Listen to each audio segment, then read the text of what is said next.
Hey, y'all. Welcome to the Spark Faith podcast. I am Dr. Chris Sargent, and we are going to continue our Friday foodie conversation. We talked about protein and like the need to think about protein first. And I'm going to take this just a little bit, a little bit further into this and like, why do we need protein? Like, what does it do for us? And I mentioned last week that, if you can batch cook your proteins, and I put up some recipes on Instagram. I promised you I would. There's a few up there now in my highlights. So, and I'll continue to add to those. So follow me so you find out all the good stuff. And then I think the other piece about protein that you need to know, that there's four things. First, it helps you maintain your blood sugar. Now, you're all like, whatever, I don't have diabetes. Why does that matter to me? Well, there was a study done many years ago with kids. It applies to all of us though. That kids who ate like sugary breakfast cereal in the morning ended up consuming 3 times the amount of calories that they normally would in a day. Kids who ate eggs in the morning or some kind of protein source in the morning ate normal amounts and had normal appetites. So I think the moral of that story is pretty clear, that when we eat a load of carbohydrates for breakfast, it's just going to set up a craving for that kind of thing all day. And the reason that happens is that your blood sugar goes crazy when you do that. Like, you get these highs and lows all day, and then your energy follows those highs and lows, and your mood follows those highs and lows, right? So keeping your blood sugar even, eating protein throughout the day, it doesn't have to be a lot. It's just to be a little bit. Doing that is going to really, really shift so many things for you. The next thing is detoxification. So our liver detoxifies stuff. Like, it is one of the filters, like your kidney, and one of the things that it needs is protein. There are this group of chemicals, and I'm not going to go too far down the rabbit hole, called enzymes. Enzymes are made of protein. You cannot detox without enzymes. You cannot detox without proteins. So when you do a juice fast or a water fast, like, those are fine for short periods of time. And we know there's a whole load of benefits of fasting, and I'll talk about that on another day.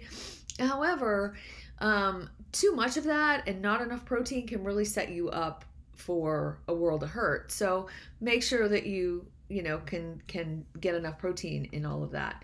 And it sets up your metabolism too. You have to have those enzymes for metabolism. You have to have enzymes for everything. Every chemical reaction in your body requires an enzyme. And so it makes a big difference when you're not eating enough protein. Your brain and brain chemistry. So brain chemistry, or neurotransmitters, are made in 2 places: gut and brain. Probably they're made other places too, but again, we're not going to go too far down the physiology rabbit hole, even though I love to chase that rabbit. But your neurotransmitters are made of amino acids that come from the breakdown of proteins. So if your serotonin levels are low, or you're not getting the dopamine that you need, those kind of things, you might want to look at your protein intake. Maybe you're just not getting enough protein, so that your body has to have the building blocks in order to make it, right? Like, if somebody said, hey, let's make chocolate cake, but you don't have any chocolate or flour, it's not going to be very good chocolate cake, right? So you have to have all the building blocks in order to make your chemistry in your body. And protein is one of the backbones for a lot of your body, right? And then last but not least, and particularly as we mature, we want to maintain our muscle mass, right? And in order to do that, you have to have protein, right? And as we it's very easy to lose at about 3% per year. So you have to stay on top of some general strength training and protein in order to maintain that muscle mass. So there's your Friday hey, and reason to go ahead and check out the steak for dinner in a reasonable portion with some vegetables, just so we get all of that clear. I don't want anybody yelling at me for running down the high protein road. However, it's for a lot of bodies, about 60% of the population or more, this is going to be the key to weight loss and metabolism and healthy brain and healthy moods and healthy energy for a big chunk of the population.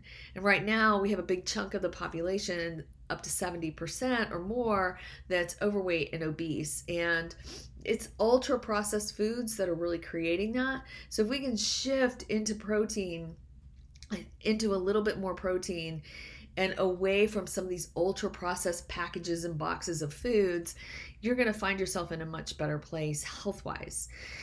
I want to say one thing as I shift and move my podcast around. There's not one program for everybody. There's no perfect program. There's no perfect coach. There's no perfect anything for one for a person. Everybody has to figure out what's going to work for them. And in functional medicine, like, that's what functional medicine is all about, right? It's about figuring out what works, what's going to work for you. And so, on Wednesday, I did this big thing about labs and how we can determine what would be a better course of action for you. And so, as I talk about proteins, I don't want to leave out the vegetarians. There's some of you that just the last thing they want to think about is a steak, right? And that's great. If that's working for you and you're at a healthy weight and you have plenty of energy and you're getting your B12 the way you need to, that's awesome. And you rock it. I've seen a lot of very unhealthy vegetarians. And so I just want to come in and just say, hey, I'm not against any of that. I just am pro what I know and what's worked for me and what's worked for patients over the course of 30 years. So I would love to have comments. I'd love to address anything that you'd like me to address. So, anything that you want, hey, throw it in the comments below. Like, subscribe, please. Give me some love out there on the Apple Podcast. I would really appreciate it. And I will see you Monday.